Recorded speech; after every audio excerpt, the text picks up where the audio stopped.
I'm an avid fan of the Star Fox series, and I have been one for a very long time.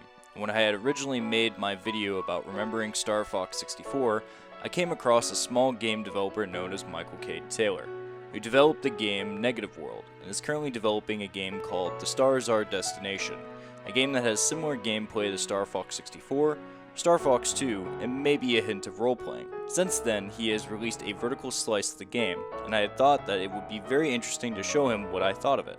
Booting up the game brings you to a small menu with 5 different pilots to select from, all 5 of them ranging different health, speed, and range, which gives a big resemblance to Star Fox 2 having 6 individual characters you could select from. Having select your pilots, you can go from the pilots menu to the preparations menu, where you select which pilot will go based on the enemy's locations. Similar to Fire Emblem in a way, your pilots have limited range and can only go within a certain radius. After you've selected whatever pilot you want, you then move them to your destination and select between your pilots using the shoulder buttons. Highlighting the enemy's location brings up a prompt to show you how many enemies, your objective, and the difficulty, which was nice to see.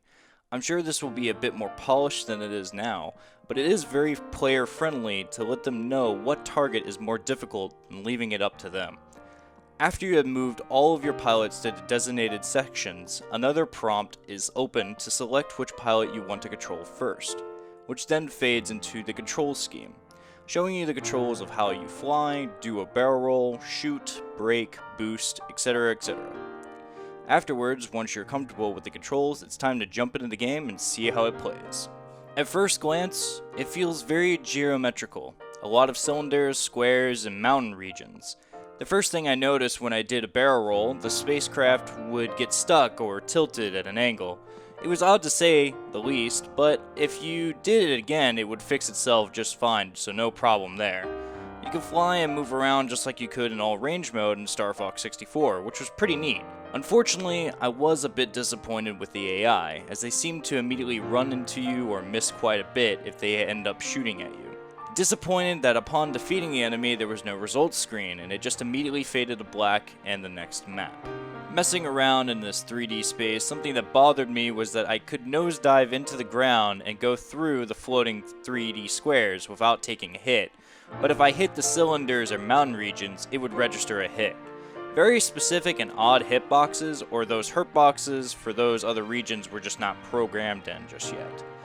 Flying in this game feels very fluid, and it didn't feel any different than if I were playing Star Fox 64, which is really good. I like where this is going, Mr. Taylor. Aside from this brief announcement is that I've begun streaming on Twitch every now and then to replay games of my past, but also to get footage for upcoming reviews. Perhaps they might be games you like or would like to see. Otherwise, that's all I have to share. Thank you for your support, and I will see you very, very soon.